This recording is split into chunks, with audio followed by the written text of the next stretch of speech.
सुनो, माँ को गुजरे तो कई दिन हो गए। अब तो उनके श्राद्ध के लिए कोई इंतजाम करना ही होगा। हम इस तरह हाथ पर हाथ धरकर तो नहीं बैठ सकते। यही मैं रात दिन इसी के बारे में सोचता रहता हूँ सावित्री। अरे मुझे पता है कि माँ का अंतिम कार्य नियमों के अनुसार करना हमारा सबसे बड़ा कर्तव्य है, लेकिन अब मेरी क्या इच्छा है जानते हो? गांव के गरीब और आम लोगों को बुलाकर इस दिन कम से कम एक वक्त पेट भरकर खाना खिलाऊं। इससे माँ की आत्मा को शांति मिलेगी। बस मेरे मन की इच्छा भी बिल्कुल यही है सावित्री, लेकिन माँ के इलाज में तो सब कुछ खत्म हो गया। अब हाथ में पैसे के नाम पर बस ये बक्सा बचा है। घर के ये हालात देखकर मेरे मन में डर लग रहा है जी। बाजार में हर चीज के दाम इतने बढ़ गए हैं। इतना बड़ा आयोजन हम कैसे पूरा करेंगे भला? अरे तुम इस तरह से दिल छोटा करके हिम्मत मत हारो सावित्री। मैं कल सुबह गांव की तरफ जाऊंगा। कोई ना कोई रास्ता मैं जरूर निकाल लूंगा, चिंता ना करो। बाजार की तरफ हमारे जानने वाले तो कई लोग हैं। क्या तुम किसी से कुछ पैसे उधार लेने की सोच रहे हो? हाँ सावित्री, माँ के इस आखिरी काम के लिए मैं अपनी पूरी जी जान लगा दूंगा। तुम बिना किसी चिंता के घर का बाकी का काम संभालो, बाकी मैं देखता हूँ, है ना?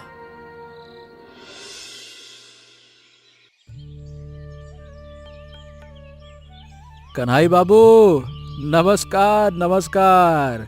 मैं असल में आज सुबह सुबह आपके पास एक जरूरी काम से आया था। बाबू, मुझे कुछ पैसों की जरूरत थी तो आओ आओ आओ आओ गोपाल, बैठो बैठो बैठो। कुछ दिन पहले ही तो तुम्हारी माँ का देहांत हुआ है, तो अचानक इस सुबह सुबह पैसों की बात कर रहे हो? भाई सब ठीक तो है ना? माँ के श्राद्ध के सभी रीति रिवाज को पूरा करने के लिए ही तो पैसों की जरूरत आन पड़ी है बाबूजी।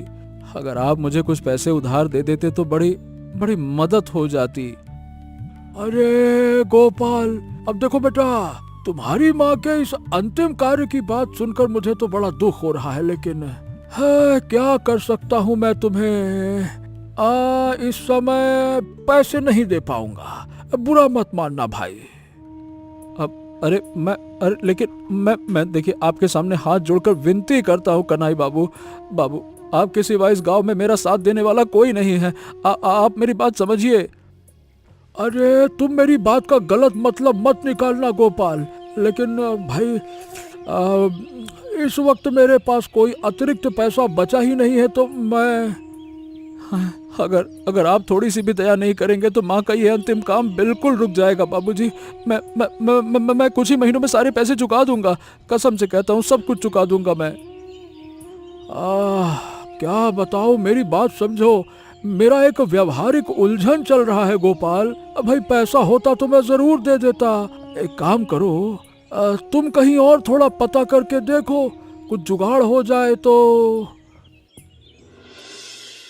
अरे गोपाल, ए भाई, इस कड़कती धूप में तू कहाँ से अकेला आ रहा है भाई?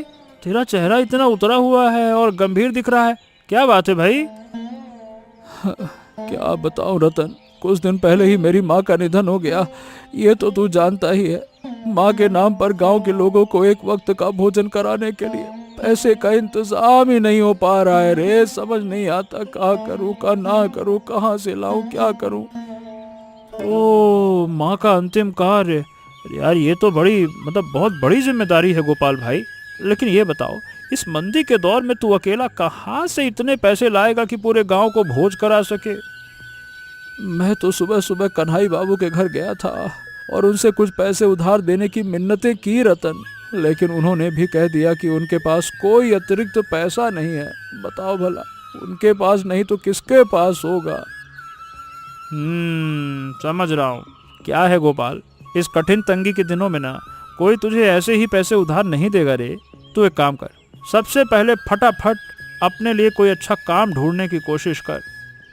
अरे मैं भी तो मन में हर समय बस काम के बारे में ही सोचता रहता हूँ रतन।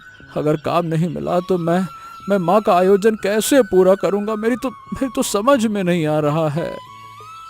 सुन, गांव के उस पूर्वी टोले की तरफ ईंट भट्टे पर आजकल नए मजदूरों को काम पर रखा जा रहा है। मैंने ऐसा सुना है कि तू एक बार वहां जाकर अपनी किस्मत आजमा कर देख ले। किस्मत आजमाने में क्या बुरा है। हाँ, तूने बहुत सही काम की सलाह दी है दोस्त। मैं अभी उस तरफ ईंट भट्टे पर जाकर काम की बात करके आता हूँ। ठीक है, तू तू संभल के घर जा, है ना?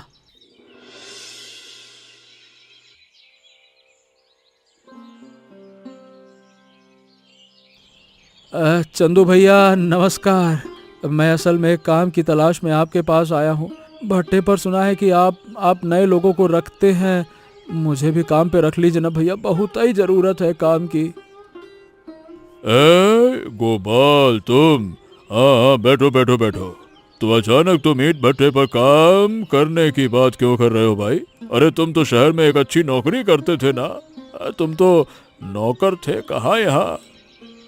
अब शहर की नौकरी तो महीना भर पहले ही छूट गई भैया।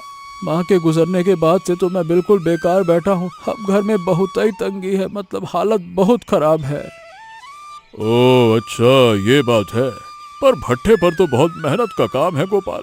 क्या तुम इस तेज धूप में ईंटों का बोझ उठाने का काम कर पाओगे भाई? हैं? साफ साफ बताओ। मैं सब काम कर लूंगा चंदू भैया। माँ के श्राद्ध के लिए मुझे कुछ पैसों की सख्त जरूरत है। आप बस मुझे काम देने से मना मत कीजिएगा, मैं सब कुछ कर लूंगा, सब कुछ। ठीक है, चलो अब जब तुम इतना कह ही रहे हो तो कल से काम पे आ जाओ। लेकिन हाँ, एक बात सुन लो, रोज के 50 रुपए मिलेंगे, इससे ज्यादा मैं नहीं दे पाऊंगा। हाँ, 50 रुपए ही सही चंदू भैया। इस मजबूरी के दिनों में मेरे पास कोई और रास्ता ही नहीं है। मैं कल सुबह से भट्टे पे आ जाऊंगा, सुबह सुबह आ जाऊंगा। आप मेरा नाम लिख लीजिएगा, भुलाइएगा नहीं। अरे हाँ हाँ, मैं बही में नाम तेरा दर्ज कर लेता हूँ। कल सुबह 8 बजे तक भट्टे पर आ जाना। और हाँ, देर मत करना और अपनी सेहत का भी थोड़ा ख्याल रखना। हाँ, दुबला हुआ जा रहा है, एकदम टिर्रा टाइप का।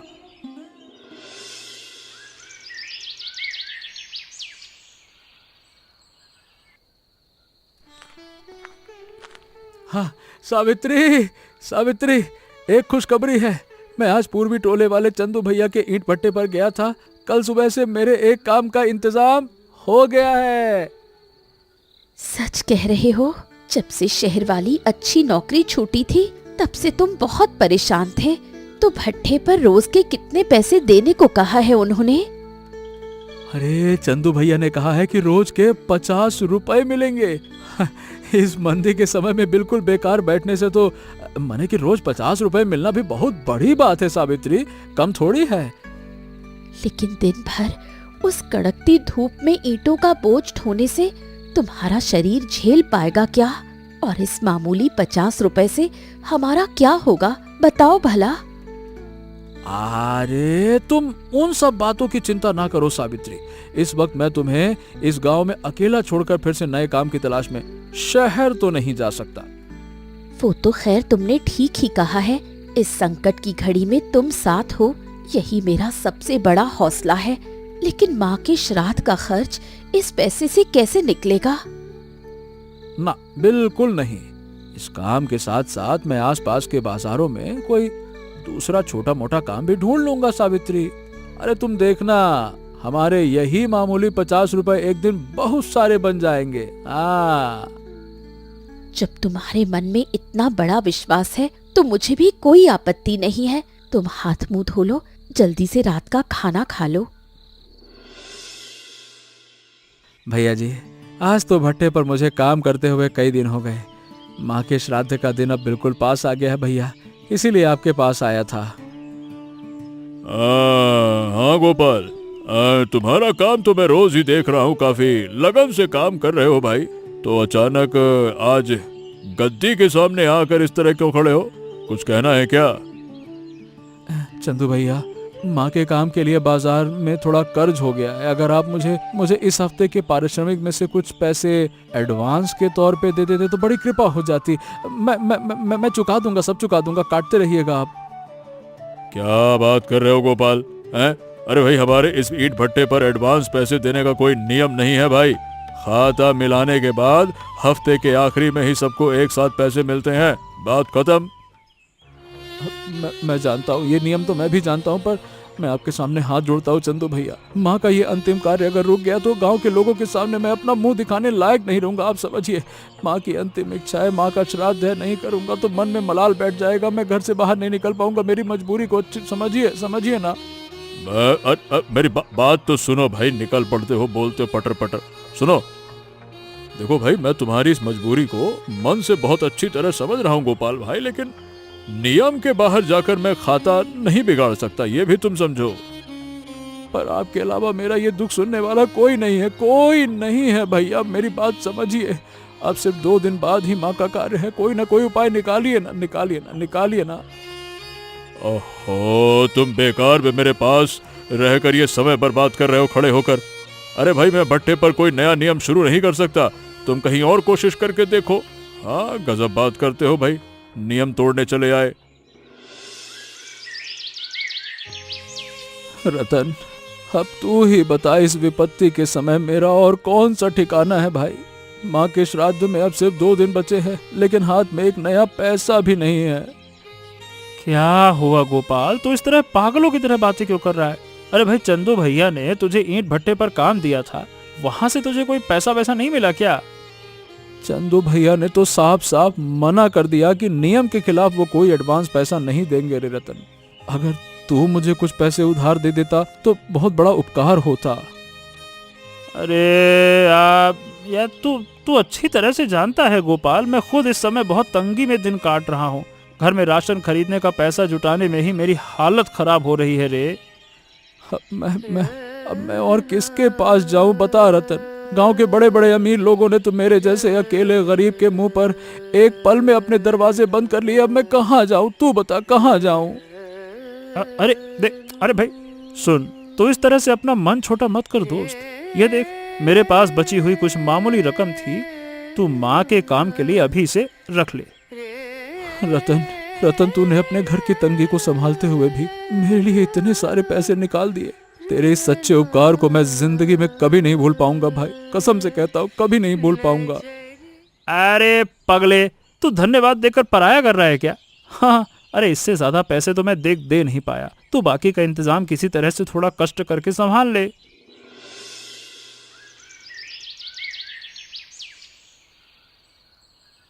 ए सावित्री, रतन ने अपनी तंगी के संसार से भी जैसे तैसे खींच तान कर मुझे कुछ पैसे उधार दिए, लेकिन देखो, अब सब मिलाकर जो देख रहा हूँ इसमें तो कुछ भी नहीं हो पाएगा, क्या बताऊं।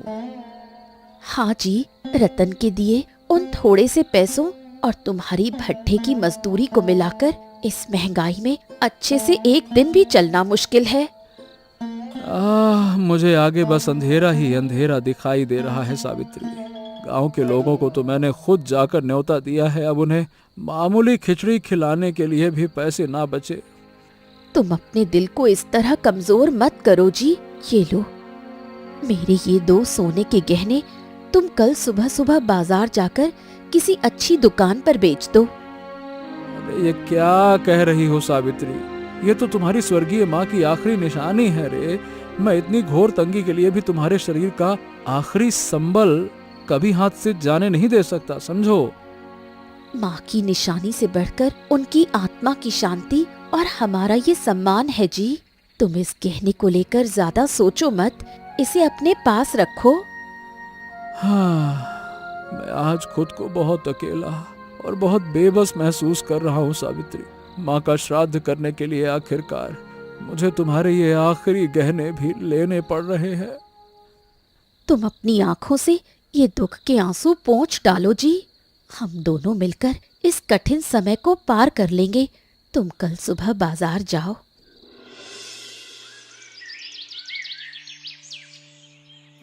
कनाई बाबू नमस्कार। मैं आज बाजार की बड़ी दुकान पर सावित्री के गहने बेचकर माँ के श्राद्ध के लिए इन थोड़े से पैसों का इंतजाम कर पाया हूँ बाबूजी। अरे गोपाल, आओ आओ, बैठो बैठो बैठो। अच्छा, तो गहने बेचकर आखिरकार पैसों का इंतजाम कर लिया। भाई सही बात है, माँ का कार्य जो ठहरा। तो अब बताओ, मेरे पास किस काम से आए हो? कन्हई बाबू, आप इस गांव के सबसे सम्मानित और प्रभावशाली व्यक्ति हैं। अगर आप खुद अपने मुंह से गांव के सभी लोगों को मेरे घर आने के लिए थोड़ा कह देते तो। अरे गजब बात कर दो, तुम खुद जाकर गांव के लोगों से काहे नहीं कह देते हो गोपाल? वो सब तो तुम्हारी माँ के इस दुखद निधन के बारे में बहुत अच्छी तरह से जानते हैं। तुम न्योता दो। अरे मैं क्या तुम्हारा ढोलची हूँ क्या जो जगह जगह जाके ढोल बजाऊं? अरे नहीं नहीं नहीं नहीं नहीं, मैं क्या कहूँ, मैं एक अदना सा आदमी, गरीब आदमी हूँ बाबूजी। मैं कहूँगा तो वो मेरी इस टूटी झोपड़ी में आएंगे या नहीं आएंगे ये मैं नहीं जानता। आप कहेंगे तो कोई मना नहीं कर पाएगा। हाँ, वो तो खैर तुमने ठीक कहा गोपाल। तो गांव के इतने सारे लोगों के लिए इस श्राद्ध के दिन क्या खिलाने का इंतजाम कर रहे हो, जरा बताओ तो। अब मेरी कोई शाही हैसियत नहीं है कन्हई बाबू। मैं तो बस चावल दाल मिलाकर एक वक्त की मामूली गरम खिचड़ी ही खिला पाऊंगा। हाँ, खिचड़ी तो सबसे उत्तम भोजन है गोपाल। अच्छा, तुम कोई चिंता मत करो, मैं खुद सबको साथ लेकर कल तुम्हारे दोपहर में घर आऊंगा, ठीक है? अरे तुम बाजार की दुकानों से माँ के काम के लिए ये चावल दाल के बोरे और आलू परवल एक साथ खरीद कर ले आए क्या? हाँ सावित्री, रतन के दिए पैसे और तुम्हारी माँ के उस आखिरी गहने को बेचने से मिली सारी पूंजी से ये राशन एक मन होकर खरीद लाया हूँ।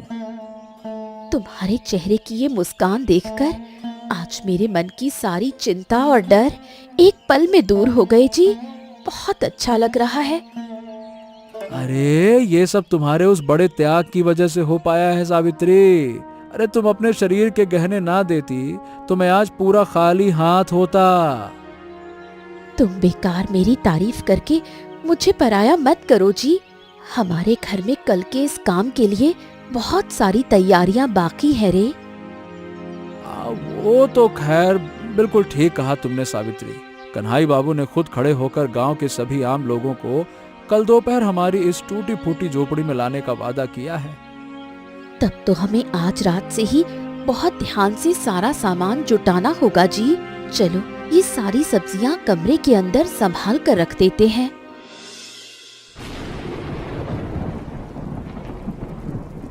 अरे बाहर जिस तरह तूफान और बिजली कड़क रही है उससे तो हमारे इस पुराने घर का छप्पर आज रात ही पूरा उड़ जाएगा।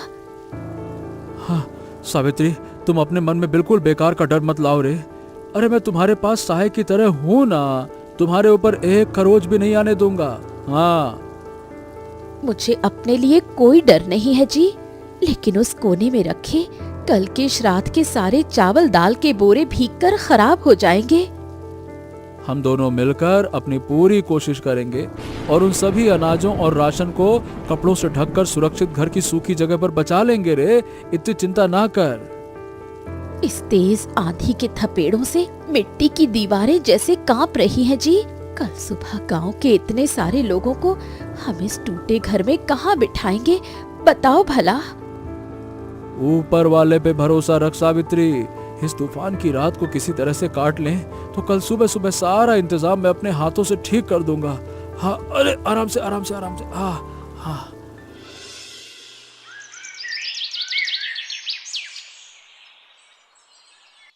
हाँ, ए सावित्री, रात के उस तूफान ने हमारे घर के छप्पर को तो पूरी तरह से तहस नहस कर दिया, धज्जियां उड़ा दी रे। देख तो चारों तरफ सब कुछ कैसा उथल पुथल हो गया है, देख रही हो। बाजार से लाए दाल के बोरे का एक कोना थोड़ा भीगकर खराब हुआ है जी, लेकिन जरा ध्यान से देखो ज्यादातर चावल बिल्कुल सूखे बचे हैं। इस घोर संकट के समय में भी तुम जिस तरह मन मजबूत करके घर का काम संभाल रही हो ना सावित्री, उसे देखकर मेरी हिम्मत और ज्यादा बढ़ गई है। घर के इस नुकसान को देखकर हाथ पर हाथ धरकर बैठे रहने से तो माँ का अंतिम कार्य रुक जाएगा जी। तुम जल्दी से आंगन में बड़ा चूल्हा खोदने का काम शुरू करो। हाँ सावित्री, रतन भी तो कुछ ही देर में हमारे इस टूटे आंगन में पहुंच जाएगा। चलो हम दोनों आज हार ना मानकर पूरे मन से खिचड़ी पकाएंगे। हाँ, मैं कमरे के अंदर से बड़े पतीले और पानी लाने के कलश जल्दी से धोकर लाती हूँ। तुम सूखी लकड़ियाँ बरामदे के नीचे से निकाल लो।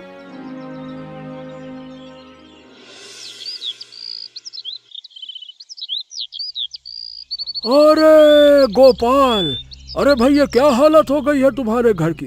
कल रात के तूफान में तो देख रहा हूँ तुम्हारा पूरा छप्पर ही जमीन पर आ गिरा है भाई। ओ सावित्री बेटी, तुम सब ठीक तो हो ना? कन्हई बाबू, आइए आइए आइए आइए आइए। अब देखिए, बैठने के लिए कोई अच्छी जगह तो नहीं है बाबूजी। आप कष्ट करके बरामदे की उस लकड़ी की बेंच पर थोड़ी बैठ जाइए ना। घर का छप्पर एक ही रात में ठीक हो गया है, कोई दिक्कत नहीं है। हाँ, घर का इतना बड़ा नुकसान हो गया गोपाल, चारों तरफ पानी और कीचड़ भरा है, फिर भी तुम अपने मुंह पर इतनी खुशी कैसे रखे हुए हो भाई? मुझे तो देखकर चिंता हो रही है। बाबूजी, मैं गरीब आदमी हूँ। मेरे इस टूटे घर में आज कितने सालों बाद गांव के लोग भोजन करने आएंगे, यही तो मेरे लिए सबसे बड़ी खुशी है। घर का दुख तो हम संभाल ही लेंगे।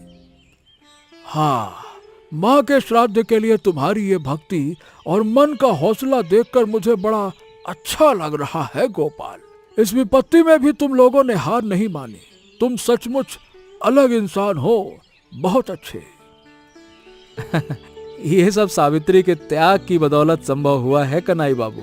वो मन मजबूत नहीं रखती तो ये सब कब का टूट गया होता। हम दोनों ने मिलकर आज गांव के लोगों के लिए ये गरम खिचड़ी पकाई है। तुम लोग बिना किसी चिंतन के आयोजन जारी रखो गोपाल, मैं थोड़ा आता हूँ। कुछ ही देर में मैं फिर तुम्हारे पास आऊंगा। तुम लोग मन लगाकर काम करो, है ना?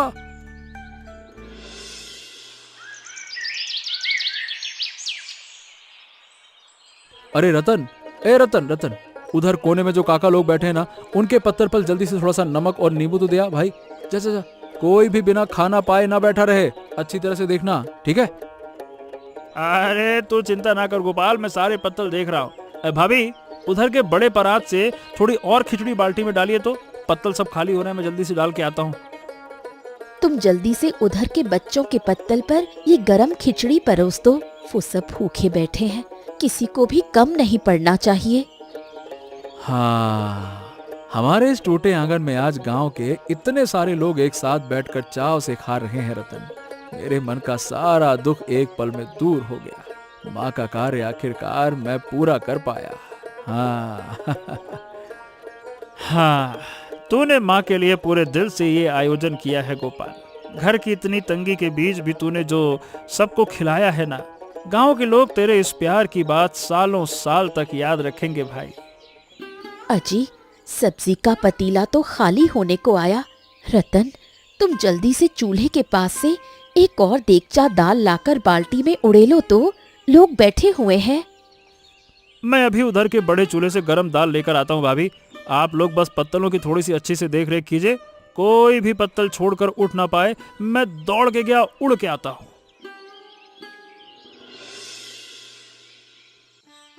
कन्हई बाबू, आप इन बड़े बड़े बर्तनों में इतने अच्छे अच्छे पकवान और मिठाइयाँ कहाँ से लेकर आए बाबूजी? हम तो हैरान हो रहे हैं। देखिए, हमारी तो ऐसी हैसियत नहीं थी। हाँ गोपाल, इस तरह खड़े मत रहो भाई।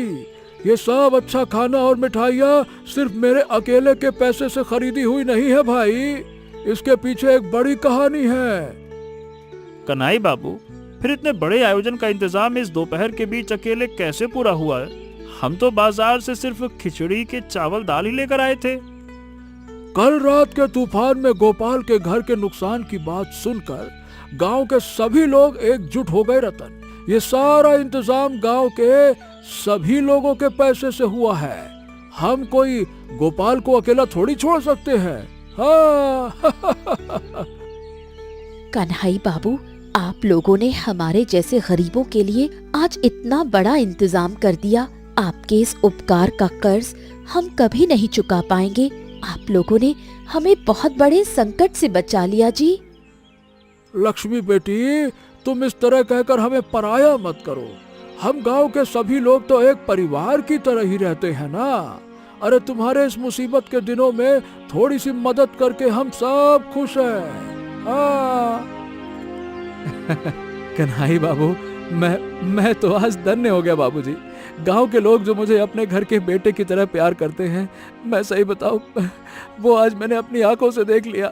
माँ की आत्मा यकीनन ऊपर से देख रही होगी मुझे, तो खुशी के आंसू आ रहे हैं। अरे अब खड़े न रहकर ये सारे पकवान और मिठाइयाँ खिचड़ी के साथ पत्तलों पर परोसो, जल्दी करो। और सुनो, बाकी के बचे पैसों से तुम्हारा ये टूटा घर पक्का बना दिया जाएगा। चलो।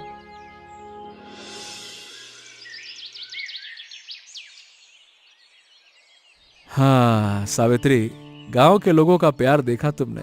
वो सब खाना खत्म करते ही बांस और पुआल लेकर मेरे इस टूटे घर की छप्पर बांधने में जुट गए। अब हमें कोई डर नहीं है रे। कन्हई बाबू तो रतन से कहकर गए हैं जी, गांव के फंड का जो अतिरिक्त पैसा बच गया है उससे हमारा ये घर पक्का करवा दिया जाएगा। माँ के श्राद्ध के दिन इतना बड़ा शुभ काम हो गया। हाँ सावित्री, मैं तुम्हें वचन देता हूँ, बस कुछ ही दिनों के भीतर मैं ईंट भट्टे के पैसे जोड़कर तुम्हारी माँ की उस आखिरी निशानी के सोने के गहने वापस ला दूंगा। तुम बिल्कुल चिंता मत करना। अजी, गहने पाने से बढ़कर तुम्हारे चेहरे की ये मुस्कान और माँ के श्राद्ध की ये शांति मेरे मन के लिए सबसे बड़ा संबल है रे। अब माँ की आत्मा सचमुच शांति पाएगी। हमारे इस टूटे घर के दिन अब खत्म होने वाले हैं सावित्री। मैं अगले महीने ही तुम्हें साथ लेकर शहर जाऊंगा और एक अच्छा काम ढूंढूंगा। वहाँ हमारे जानने वाले लोग हैं, कोई दिक्कत नहीं होगी। तुम साथ रहो तो मुझे किसी भी तंगी का कोई डर नहीं है जी। हम दोनों मिलकर शहर में खूब मेहनत करेंगे, हमारी गरीबी दूर हो जाएगी, हम फिर से नए सिरे से सुख के दिन बिताएंगे। हाँ, आज से हमारे इस छोटे से घर में सिर्फ सुख और शांति का उजाला रहेगा सावित्री। माँ का आशीर्वाद हमारे सिर पर जिंदगी भर रहेगा रे। उनके काम में थोड़ा हाथ बटाते हैं। आओ देखो, रतन अकेले अकेले लगा हुआ है। जल्दी आओ, चलो आ जाओ, आ जाओ।